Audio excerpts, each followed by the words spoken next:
agradeciendo su presencia. Esta conferencia, como la de la semana pasada, está siendo mandada en vivo y en directo, como decía Fernando, en grande, por Facebook. Por lo tanto, ustedes van a poder verla también, sea en Facebook, sea en YouTube.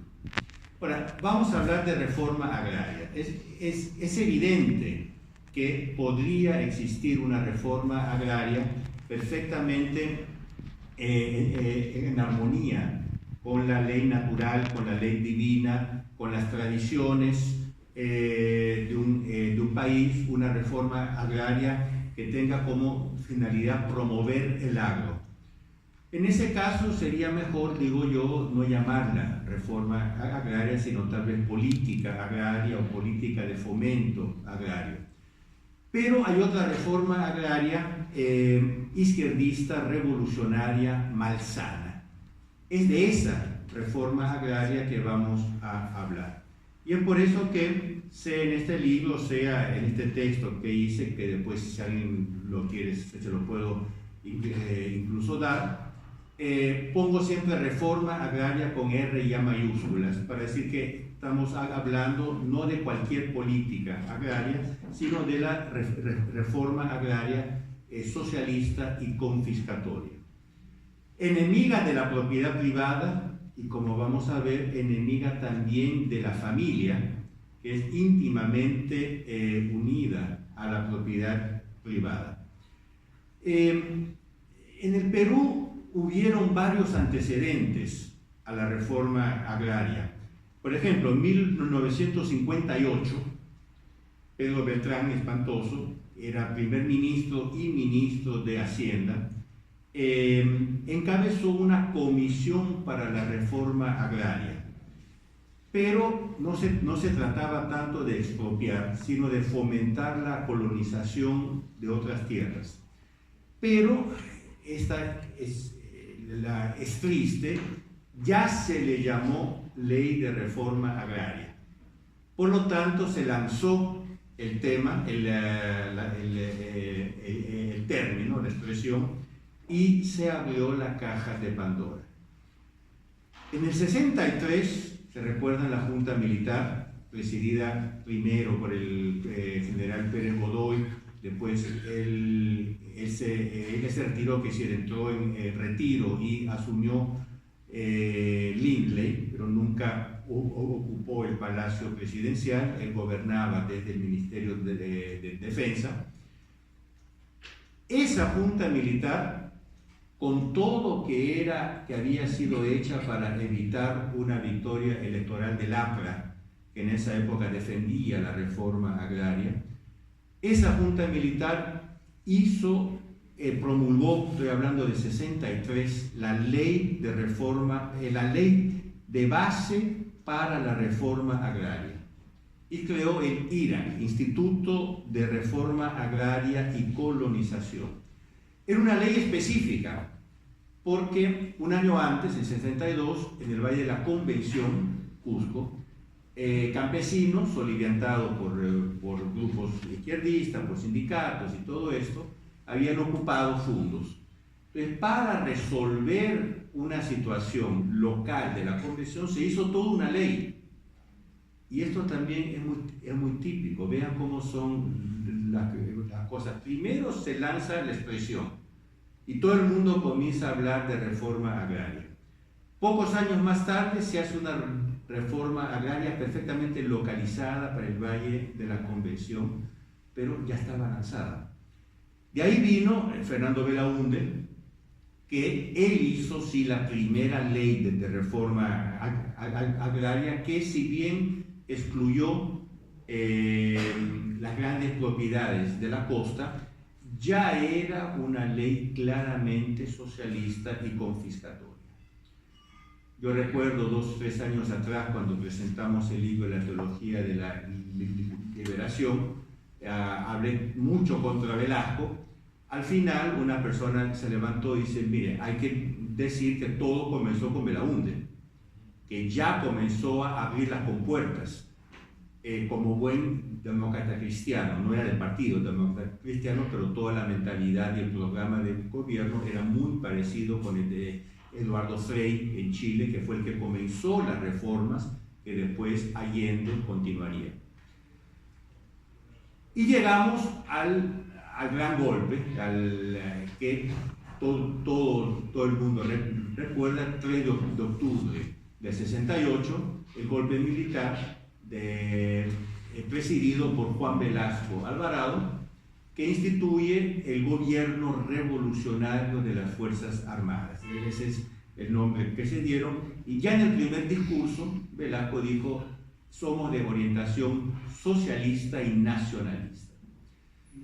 Rompió inmediatamente todas las alianzas tradicionales del Perú, evidentemente inclinis Estados Unidos, y alineó el Perú con la Unión Soviética, con la China maoísta, o evidentemente Cuba, y sobre todo lanzó, y este es el punto de partida de la revolución en el Perú, lanzó el famoso Plan Inca.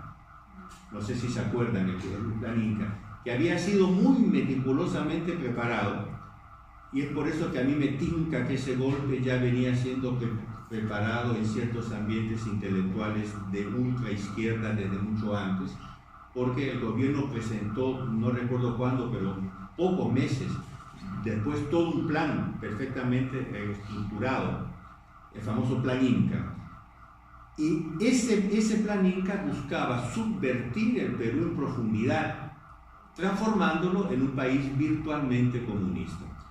Y aquí tengo una frase de Enrique Meyer, ustedes saben, un sociólogo de la Católica, de la izquierda, es una persona, un socialista, entonces diría prácticamente un marxista, y dice esto: Velasco impuso un cúmulo de medidas de reforma profundamente radicales, que llegaron uno tras otro rápidamente y sin previo aviso. Fue una revolución por decreto. Entonces, era un plan perfectamente estudiado, estructurado para subvertir el país y transformándolo en un país virtualmente comunista. Parte de ese plan, yo creo que el primero o segundo paso importante de ese plan fue la reforma agraria. Entonces, el 24 de junio, desde acá a poco son 50 años, del 1969, el gobierno promulgó el decreto ley de 17716, implantando la reforma agraria. Así resume su alcance Fernando Eguren, otra persona de izquierda, director del CEPE, Centro Peruano de Estudios Sociales. Yo en esta conferencia voy a citar exclusivamente gente de izquierda. Por favor, no me tachen de izquierdista, pero quiero decir que cité solamente gente de izquierda, para que quede claro que es una cosa dicha por ellos. Dice Fernando Eguren, presidente del CEPES, ¿no? Centro Peruano de Estudios Sociales: entre junio de 1969 y junio de 1979, por tanto 10 años, se expropiaron 15.826 fundos y más de 9 millones de hectáreas. La mayor parte de esa área fue adjudicada a 370.000 beneficiarios. Todos los latifundios y muchos predios de menor tamaño fueron expropiados. La clase terrateniente, yo voy a comentar esto después, la clase terrateniente fue liquidada social y económicamente. Sobre el área de las haciendas fueron organizadas empresas asociativas, que eran de dos tipos. En la costa, los CAP, que eran cooperativas agrarias de producción, y en la sierra, los SAIS, Sociedades Agrícolas de Interés Social. Que los SAIS tenían un carácter más comunitario, porque decían que era para inserir la reforma agraria en las tradiciones comunitarias indias, incaicas. Eguren concluye: fue una de las reformas agrarias más radicales de América Latina. Yo llamo la atención en uno o dos puntos. Punto uno, 9 millones de hectáreas, uno diría, para beneficiar 4 millones de campesinos, 5 millones de campesinos. La población del Perú, ¿cuánto en esa época? 12, 13 millones, de la cual una buena parte era población rural. Uno diría, pues si fue hecho para beneficiar campesinos, pues por lo menos 3, 4 millones, 370.000. Yo hice el cálculo, a cada campesino le tocaron 24.3 hectáreas, que es una propiedad. Será minifundio, pero no es una parcela, es una propiedad. El segundo punto que subrayo, que lo voy a comentar después, dice: la clase terrateniente fue liquidada social y económicamente. Bueno, a esta ley siguieron otras dos. En 1970 se promulgó la ley 1858, prohibiendo bajo pena de cárcel cualquier crítica a la reforma agraria. Yo tengo el texto aquí, ¿no? Adicionan a la 8ª disposición especial del decreto ley de reforma agraria medidas para cautelar la reforma agraria. Cautelar es proteger, por lo tanto protegerla de cualquier crítica. Y no por gusto la llamaron la ley Mordaza. Ahora, yo comento, uno no hace estas cosas si se siente fuerte. Uno amordaza a la oposición cuando sabe que es débil y por lo tanto no puede dejar la oposición hablar. Después, en 1972, fue promulgado el decreto ley 19.400 que liquidó las organizaciones de los hacendados, la Sociedad Nacional Agraria, la Asociación de Ganaderos y la Asociación de Productores de Arroz. Por lo tanto, toda la clase de propietarios, toda la clase rural, de propietarios rurales, quedó, y agropecuarios, por lo tanto, agrarios y agropecuarios, quedó sin voz en la política. Ahora, un punto que lo trata mucho para el Brasil, el doctor Plínio Correa de Oliveira, en este libro, que podría ser tratado también para el Perú. Yo estoy evitando darle un corte muy técnico, muy sociológico. Estoy dando poquísimas cifras, pero yo estoy seguro que se podrían dar muchas cifras en este punto. La reforma agraria es una falsa solución para un problema inexistente. Una falsa solución para un problema inexistente. Porque en el Perú, como en toda América Latina, la reforma agraria no era necesaria en absoluto. A diferencia de Europa, aquí existe mucha tierra. En Europa, digamos que se pudiera decir que hay que parcelar un poco porque hay mucha gente y poca tierra. Aquí no. Ustedes vean Brasil, por ejemplo, tiene una superficie de 8.5 millones de kilómetros cuadrados.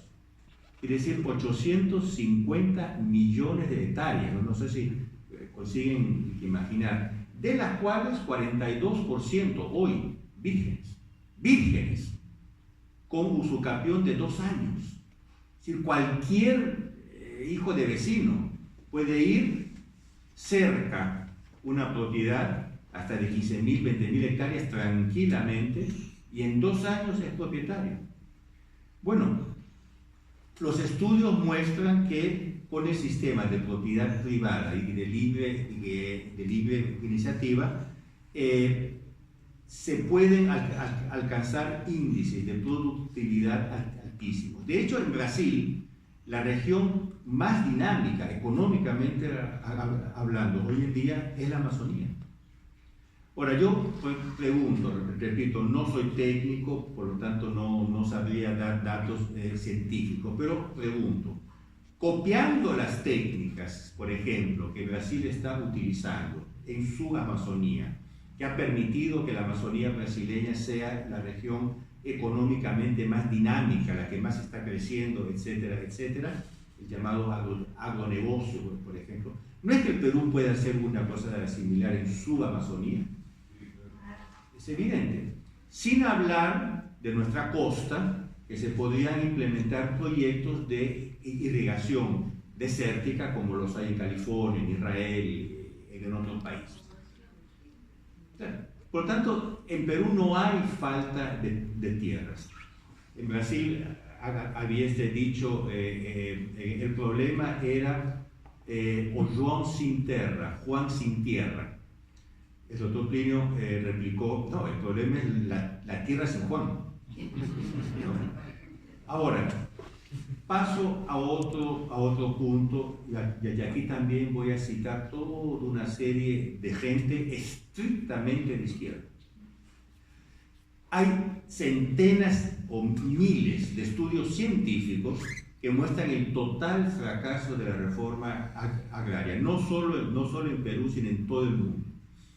Es un hecho comprobado científicamente que ninguna reforma agraria en el mundo ha conseguido mejorar la situación de los campesinos. Eso es un hecho. La verdad es lo contrario. Mientras las reformas agrarias triunfaban en el campo ideológico, lo vamos a ver, que se liquidaban con una clase social, un plan ideológico evidentemente de izquierda, fracasaban rotundamente en el campo económico, produciendo pobreza, abandono, etc.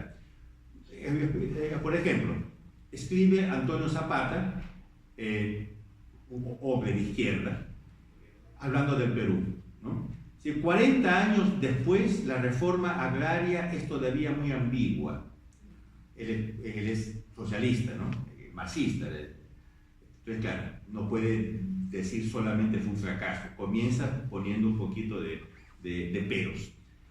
Muy ambigua. Se nos pregunta sobre los resultados. En parte tuvo éxito. Claro, el éxito desde el punto de vista de la ideología marxista. Se liquidó con toda una clase social. Bajo otros perfiles, sin embargo, ha sido un fracaso total. Si de una parte han liberado al campesino peruano de la servidumbre de los señores, debemos también admitir que sus propuestas económicas se han demostrado utópicas e insensatas. La reforma agraria ha provocado una caída vertical en la producción agrícola, fue un fracaso económico total. Los campos han dejado de producir. Con el desplomamiento del campo, ¿dónde fueron a parar estos campesinos? Millones en las ciudades. Un poco por la reforma agraria, un poco más tarde por la violencia. Así son dos factores que se juntaron. Y ahí tenemos hoy en Lima. La semana pasada tuve que ir a Paracas, se casó un sobrino mío. Lo que uno ve, el cono sur, el cono este, ¿no? Son cosas alucinantes, alucinantes. Bueno, una de las mayores causas fue la reforma agraria. Cito también Fernando Eguren, el presidente del CEPES. La cooperativización de las haciendas y de las SAIS fue un fracaso rotundo. La mayor parte de las cooperativas desprovistas de personal técnico y gerencial, difuminadas las jerarquías internas que requiere el manejo de empresas complejas y tironeadas por intereses contradictorios de los trabajadores que al mismo tiempo eran propietarios y asalariados, sucumbieron y fueron parceladas en unidades familiares por los propios asociados. La mayor parte de las SAIS sucumbieron asimismo al mal manejo y al asedio campesino, tanto interno como externo, para diluirse en comunidades campesinas. A partir del 1975 se manifestó, por ende, que por causa de esto, una aguda crisis económica que perdurará hasta comienzos de la década de 1990.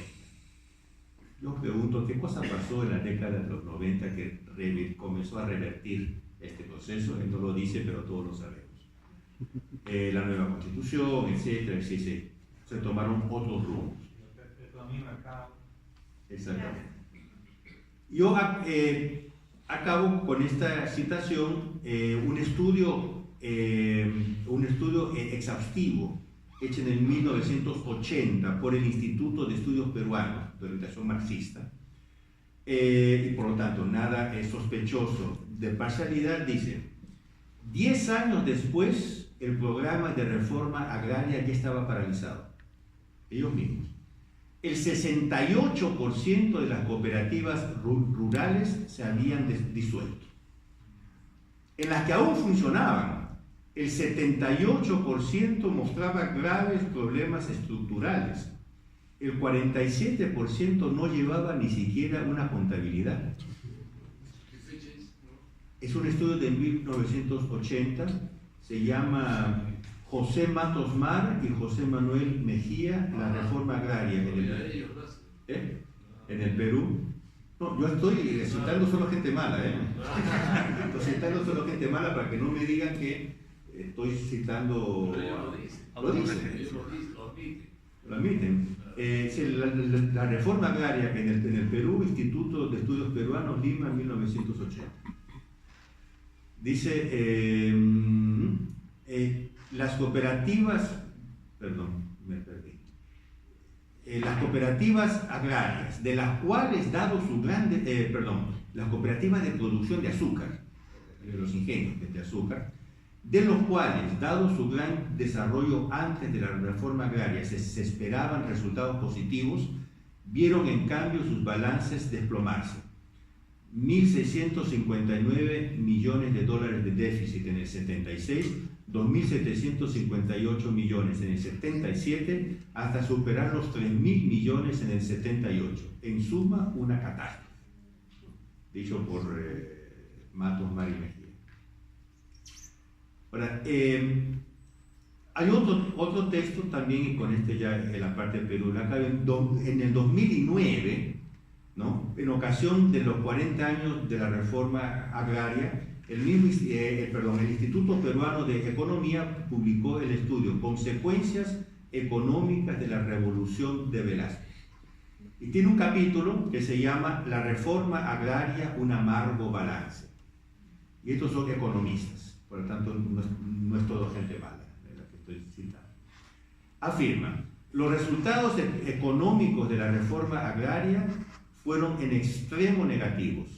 Aparte de los impactos de la caída de producción y en la eficiencia en el sector agrario, pasamos a ser, de ser un país netamente exportador, atención, éramos un país exportador, a ser un país dependiente de la importación de alimentos.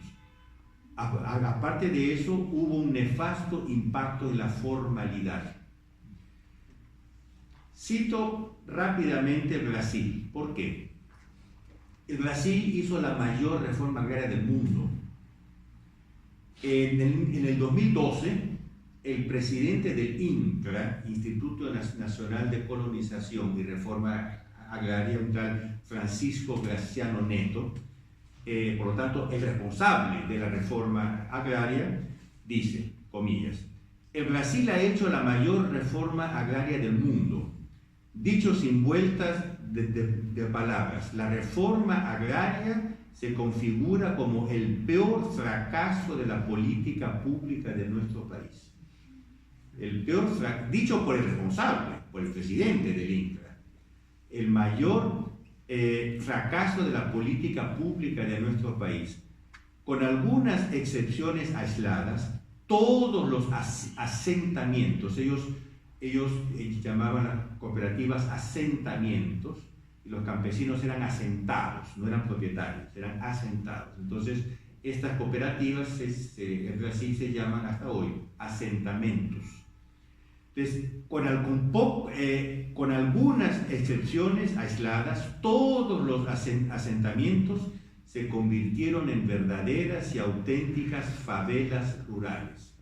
Fue un verdadero desastre, dicho por el presidente del INCRA. Y yo en nota cito otros libros que hacen el mismo juicio en Chile, en Colombia, etc. Bueno, yo podría continuar literalmente ad infinito, citando textos como estos, sea de derechas, sea de izquierdas. Ahora he citado casi exclusivamente, salvo el último, gente de izquierda. mostrando el total fracaso de la reforma agraria. Yo me acuerdo que, por ejemplo, yo estuve en México en el 93, entre otras participé en una serie de coloquios con profesores de la UNAM, la Universidad Nacional Autónoma de México, que estaban discutiendo cómo rehacer toda la reforma agraria, ¿no? Porque México fue la primera reforma agraria en América Latina, y había sido un tal desastre que, creo yo, inteligentemente, el gobierno había convocado una comisión de expertos y estaban debatiendo cómo cambiar esa reforma agraria, y recuerdo que entrevisté a varios, participé, digamos, un poco durante todo un día. Bueno, surge la pregunta, si todas las reformas agrarias han sido un fracaso, ¿por qué las hacen? Porque basta una, ¿no? Como dice el gato escaldado, no. ¿Por qué las hacen? Y desde ya debemos quitarnos de la cabeza que las reformas agrarias son hechas por el bien de los campesinos, por el bien del pueblo. Las reformas agrarias nunca fueron hechas para mejorar la condición de los campesinos, quiere decir, por motivos altruistas, motivos humanitarios, sino por motivos ideológicos para destruir un cierto régimen social y cultural, por motivos, por lo tanto, ideológicos revolucionarios. Hay un libro del historiador inglés Eric Hobsbawm, que es Las reformas agrarias en el mundo. Es un libro de centenas, no sé cuántas páginas.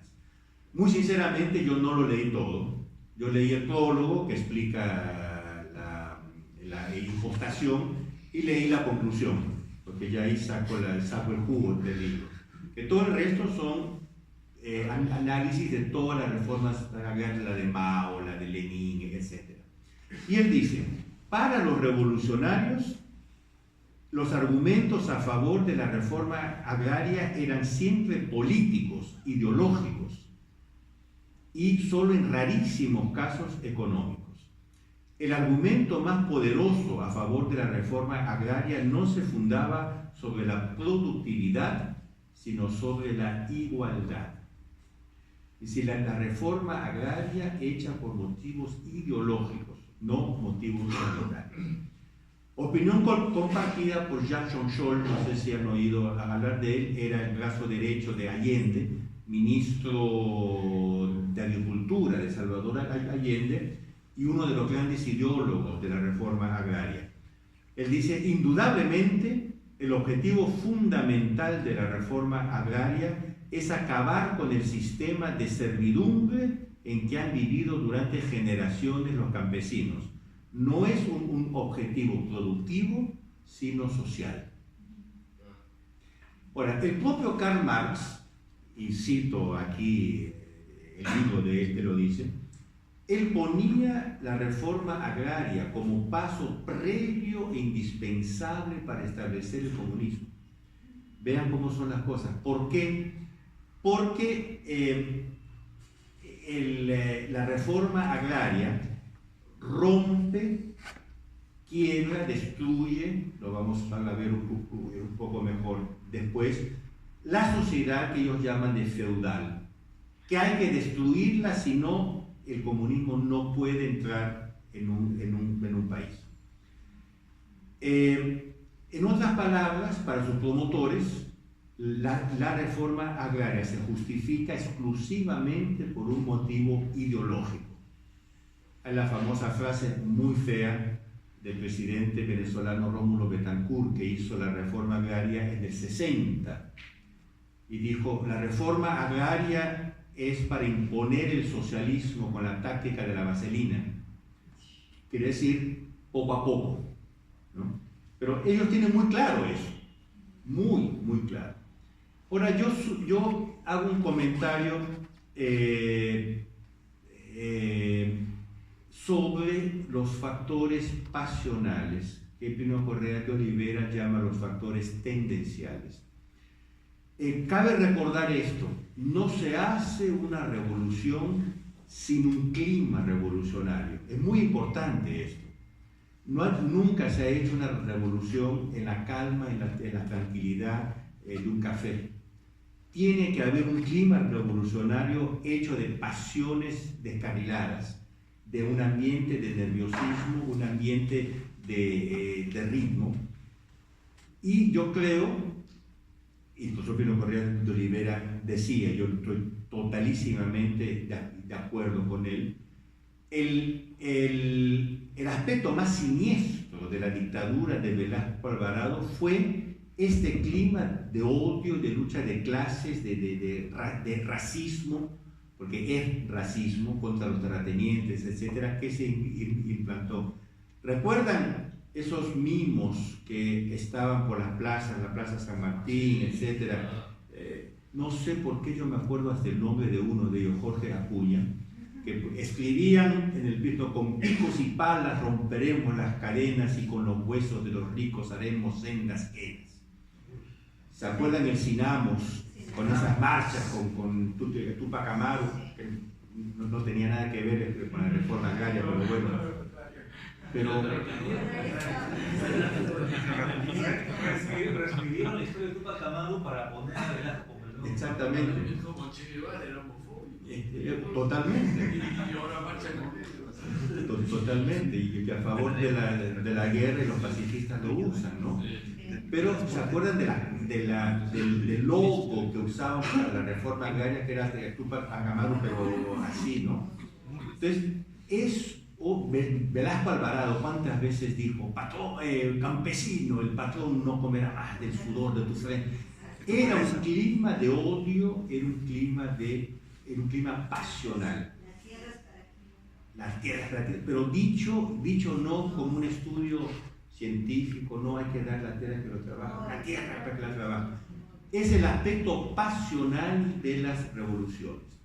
Ahora, en este clima pasional se creó una especie de prejuicio contra el propietario. Los propietarios ya eran de por sí mal vistos. Yo una vez fui con una persona en una hacienda expropiada, y esta persona era pariente del expropietario. Me dijo: Julio, ni menciones que soy pariente del propietario porque aquí nos matan. Mentira, cuando supieron que era pariente lo trataron como señor. Pero, sí, no fue. Sí. Totalmente. Pero, desgraciadamente, yo creo que esto explica en parte la falta de reacción que hubo. Muchos terratenientes, muchos propietarios pensaron que realmente eran los malos. Es decir, este ambiente pasional acabó creando una especie de complejo en algunos, no quiero generalizar, pero yo creo que tenía los tanques encima nada más, tenía las encima y todo, que no hay esa misma publicación que usted dice que quería contra la reforma agraria. Me aparece, así era, en Ica metieron preso al presidente de Ica, el director de Ica de Parpanasca, Jorge Ragariati, Malatesta, Salmón, que ahorita está 5. Claro. Metieron presos a la Curigán. No, era... Porque sacaron sin patrones ni generales. Exactamente. Sin patrones, aquí no manda capitán y marinero, sacamos el periódico al día siguiente preso. Exactamente. Era un clima así. Yo recuerdo Pedro Rosselló en una recepción en Palacio, a las tantas hizo una broma. Saludando a Velasco, dijo: Chino, caliéntame el asiento, ¿no? Anda calentándome el asiento. Al otro día estaba en Urigancho. No, era así. Ahora, ¿en qué consiste esta revolución? Consiste en la eliminación de la propiedad privada. Ahora, ¿qué importancia tiene la propiedad privada? Si ustedes quieren entender el marxismo, no lean El Capital. El libro más interesante para entender el comunismo es El origen de la familia, de la propiedad de la familia y el Estado, de Engels. ¿Qué es lo que él dice? Originalmente había una sociedad que él llama de gens, pero está confundiendo porque las gens eran los clanes griegos, por lo tanto jerárquicos, pero él confunde la tribu con la gens, pero bueno, una sociedad tribal donde todos eran iguales, no había propiedad, no había la idea de yo y por lo tanto no había la idea de mío. A un cierto punto, dice, hubo una especie, él no usa este término, pero la idea es esa, hubo una especie de pecado original. Algunos comenzaron a pensar en términos de yo y mío. Primeramente se apropiaron de los medios de producción, de la pala, del pico, etc. Y después de la tierra nace la propiedad. Después, una vez que había nacido la idea de propiedad privada, que es un mal, hubo gente que comenzó a decir, esta es mi mujer, por lo tanto nace la familia. La familia y la propiedad, dice Engels, tienen un origen común. Después dice, los que tenían propiedades se pusieron de acuerdo, decía, es mejor que nosotros nos pongamos de acuerdo, porque si no, nos van a quitar las propiedades. Entonces se autoerigieron en autoridad y nace el Estado. El Estado no es nada más, nada menos que la propiedad privada de la autoridad. Y esto acabó alienando los que no tenían. Entonces, Engels dice, para romper con para redimir, por así decir, este pecado original, hay que acabar con la propiedad privada de los medios de producción, propiedad privada de las mujeres, por lo tanto, la familia, y propiedad privada del Estado. Por tanto, propone el comunismo, propone el amor libre y la anarquía para desalienar completamente a las personas. Entonces, claro, y tanto que en el manifiesto, Marx y Engels dicen, si queremos resumir lo que es el comunismo, es la eliminación de la propiedad privada. Ahora, entiendan cómo entendían ellos propiedad privada en toda esta amplitud. No es solo propiedad privada de los medios de producción, es la propiedad privada como el mal intrínseco, propiedad privada de la familia, etc. Ahora, la propiedad privada es un derecho natural y divino. El magisterio de la Iglesia ha siempre defendido el derecho de propiedad privada. Yo aquí leo un párrafo un poco resumido, sacado de este libro, Reforma Agraria, Cuestión de Conciencia, que explica cómo la reforma agraria es de derecho natural. Dice, la propiedad privada es de derecho natural, perdón. Todo ser vivo es dotado por Dios de un conjunto de necesidades y de aptitudes que están colocados entre sí en una íntima y natural correlación. El hombre se distingue de los otros seres visibles por tener un alma espiritual dotada de inteligencia y de voluntad. Por el principio de correlación, la inteligencia sirve al hombre para conocer sus necesidades y saber cómo satisfacerlas. Y la voluntad le sirve para querer y hacer lo necesario para sí. Está pues en la naturaleza humana conocer y escoger lo que le conviene. Ahora bien, estas facultades no serían útiles al hombre si no pudiera establecer un nexo entre sí y aquello que necesita. Por ejemplo, ¿qué adelantaría al habitante del litoral saber que en el mar existen peces? ¿Cómo se pescan? Tener la voluntad firme de enfrentar las olas para pescar, si no pudiera formar un nexo con el pez pescado. Este nexo es la propiedad. El hombre tiene necesidades naturales que tiene que satisfacer. Tiene una inteligencia para conocer esas necesidades y tiene una voluntad para querer satisfacerlas. Dice, yo tengo hambre. Ese pescado va a satisfacer mi hambre. ¿De qué le sirve si no puede coger el pescado, cocinarlo y comerlo? Ese acto de coger el pescado, cocinarlo y comerlo, ese nexo es la propiedad privada. Por lo tanto, la propiedad privada nace de la misma naturaleza racional del hombre. No existe en el animal, por ejemplo. Es por eso que se dice que la propiedad privada es de derecho natural primario. Ahora, de otro lado, es también de derecho divino positivo. Hay dos mandamientos, como decía Pablo Fandiño, dos mandamientos de la ley de Dios que establecen el derecho de propiedad privada, el séptimo y el décimo.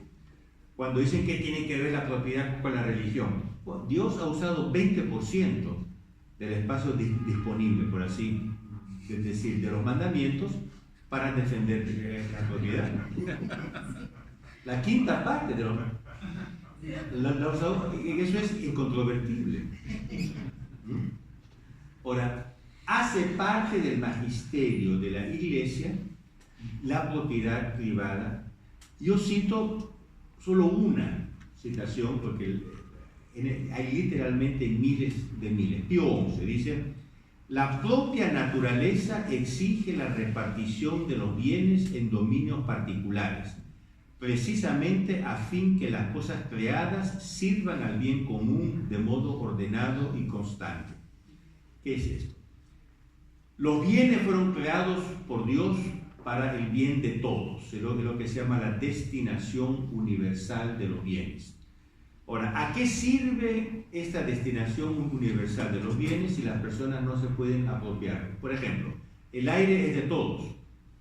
¿De qué sirve saber que el aire es de todos si yo no puedo respirar este aire y meterlo en mi pulmón y hacerlo mío? ¿De qué sirve que la tierra sea para todos si yo no puedo apropiarme de un pedazo y usarlo para mí? Por lo tanto, el propio bien común, la propia destinación universal de los bienes, exige que la gente se apropie de parte de esos bienes para el bien común. Uno dice, la función social de la propiedad. Es una banalidad. Para comenzar, la función social es un accidente, la esencia es la propiedad. Es decir, la propiedad tiene una función social, no es una función social. Y después es una banalidad, porque todos los derechos tienen una función social, todos. ¿Cuál es el derecho más fundamental? A la vida. Ahora, si hay una guerra, el Estado tiene derecho de convocar a sus jóvenes a la guerra, porque el derecho a la vida de la persona pasa por debajo del derecho al país de defenderse, o mejor dicho, el derecho al país de defenderse pasa por encima del derecho del individuo a su vida. Entonces, el derecho a la vida tiene función social. No existe un derecho sin función social. Por lo tanto, cuando uno dice propiedad privada, pero tiene una función social, me está diciendo una banalidad. Ahora, ¿cómo se ejercita la función social? ¿Cómo se aplica la función social de la propiedad? Haciéndola producir. Si la función social de la propiedad es para el bien de todos. ¿Y cómo hago eso? Haciéndola producir. Tengo un fondo, lo hago producir, pago jornales, pago esto, ayudo, etc. Esa es la función social. Ahora hay otro, por lo tanto, la primera meta revolucionaria de la reforma agraria es acabar con la propiedad privada, que es un problema de conciencia, porque va contra dos mandamientos de la ley de Dios. El Estado no tiene derecho a expropiar sin justa causa, y una persona no tiene derecho a recibir una propiedad robada de otro. ¿Cómo es en italiano se dice ricettazione, cuando uno... Receptación. ¿Cómo? Receptación. Receptación, ¿no? Cuando uno acepta bienes robados. Es un crimen, es un crimen. Bueno, hay otro punto, y con esto ya comienzo a ir rápidamente hacia el fin. El segundo punto es eliminar las jerarquías. Santo Tomás explica, y el magisterio de la Iglesia enseña esto desde siempre, que Dios ha creado el universo en modo jerárquico. Porque Dios ha creado el universo, ya solo sobre esto daría para hacer una conferencia, ¿no? El carácter jerárquico del universo. Dios ha creado el universo a su imagen y semejanza. Ahora, Él no habría podido crear un solo ser, que ese único ser fuese a imagen y semejanza de Dios, porque sería un otro Dios, porque Dios es infinito. Entonces creó una multiplicidad de seres, tal que cada uno reflejase un aspecto de las perfecciones de Dios, y el conjunto reflejase Dios, una expresión teológica, totus sed non totaliter. Todo Dios, pero no totalmente. Por ejemplo, una margarita, una flor, una margarita, es amena, es graciosa. Dios tiene ese aspecto ameno, gracioso. Por ejemplo, cuando bajaba con la brisa de la tarde para conversar con Adán, una cosa muy suave, una brisa. Un roble representa la fuerza, un roble representa la resistencia. A un señor ya de una cierta edad, pero fuerte, tú eres un roble, usted es un roble. Pero no existe una planta que sea a la misma vez gracioso, ameno como la margarita y robusto como el roble. Tiene que haber dos. Entonces hay toda una jerarquía. En la sociedad, esa jerarquía existe en el mundo mineral, vegetal, animal, en el mundo angélico y evidentemente también en el mundo humano. Santo Tomás muestra claramente, odiar en principio las jerarquías es odiar a Dios, porque es odiar el reflejo de Dios en el universo. Ahora, yo cito un solo texto, Papa San Pío X, repitiendo cosas del Papa León XIII, que es el fundador de la doctrina social de la Iglesia. Dice: la sociedad humana, como la ha establecido Dios, es compuesta de elementos desiguales. Como desiguales son los miembros del cuerpo humano. Hacerlos iguales es imposible y provocaría la destrucción de la misma sociedad. La igualdad de los varios miembros del cuerpo social consiste solo en que todos los hombres se originan de Dios Creador, que han sido redimidos por Jesucristo y que, en base a sus méritos o a sus deméritos, serán igualmente juzgados y o premiados o castigados. Por lo tanto, la igualdad consiste en eso. Después los hombres somos desiguales. Ahora, un campo en que las jerarquías humanas se hacen sentir más es justamente en las haciendas. Que las relaciones patrón-campesino recuerdan mucho las relaciones señor feudal-vasallos. Es un régimen feudal.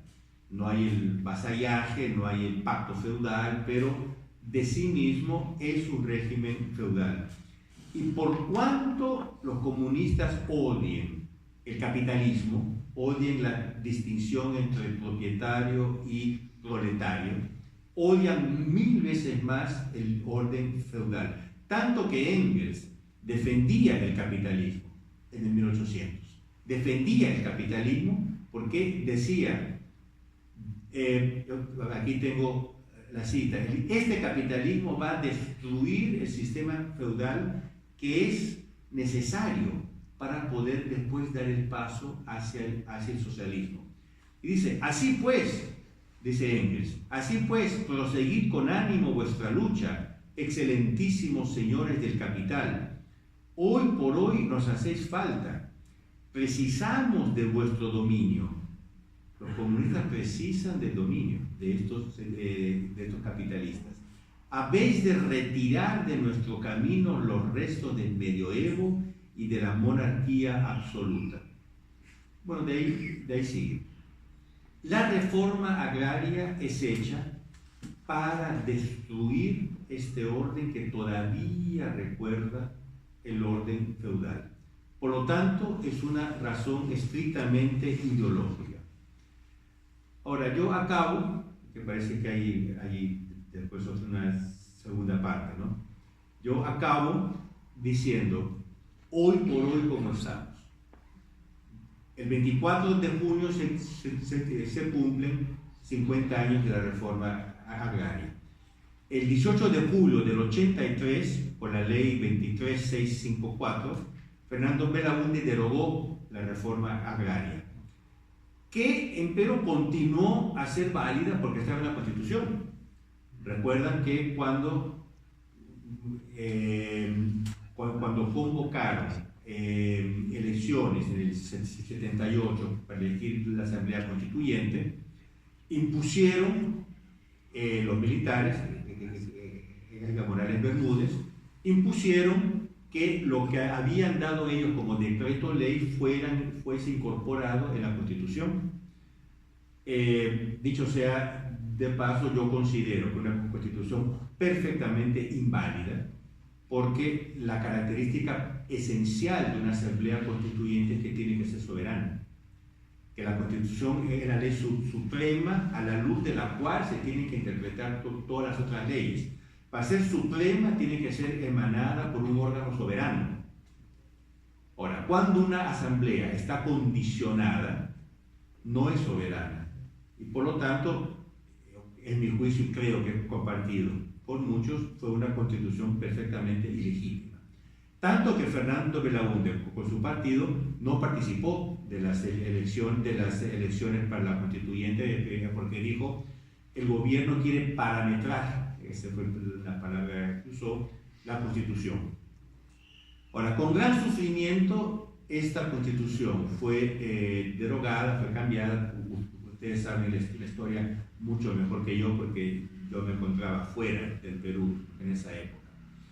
Y hoy nos encontramos con los hijos de los que hicieron la reforma agraria, es decir, no tanto con la revolución comunista, sino con la hija de la revolución comunista, que es la revolución cultural, que tiene una dictadura no menos fuerte de la revolución comunista. No hay los tanques, pero por ejemplo ya hay leyes que prohíben hablar contra los homosexuales. En Italia, si uno habla contra los homosexuales, acaba en la cárcel. En Francia también, en Alemania también. Y eso va a llegar aquí en el Perú más temprano o más tarde. Y entonces se plantea el punto de la reacción. Así como debimos haber reaccionado en esa época contra la reforma agraria, ahora tenemos absolutamente que reaccionar contra esta cuarta revolución. Si no reaccionamos, va a pasar igualito lo que pasó con la reforma agraria, que hasta hoy estamos sufriendo las consecuencias. Hasta hoy, que no se ha reconstituido el campo peruano, no se ha reconstituido. Claro, hay empresas, me estaban contando que Gloria, con las haciendas, las azucareras, así cosas, el campo no se ha reconstituido y estamos pagando las consecuencias incluso hoy. Si la revolución cultural continúa, tanto cuando fue destruido el campo peruano, va a ser destruida la familia peruana. Y ahí sería el desastre realmente total. Entonces yo acabo con un llamado a la reacción.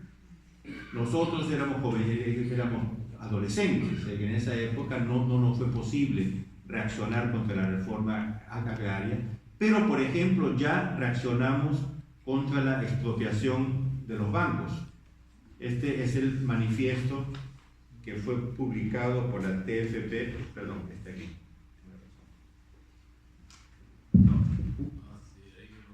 En esa época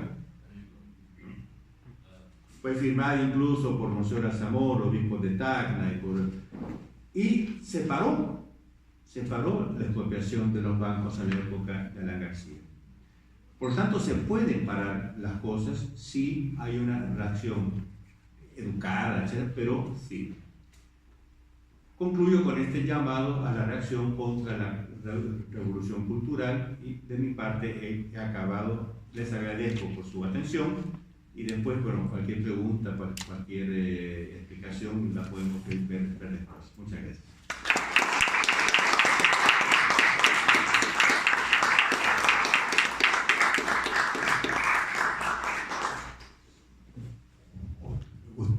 comanda, Socorro. Sí, a mí me ha dejado una pregunta en la punta de los labios. El papel del clero de izquierda en la reforma agraria.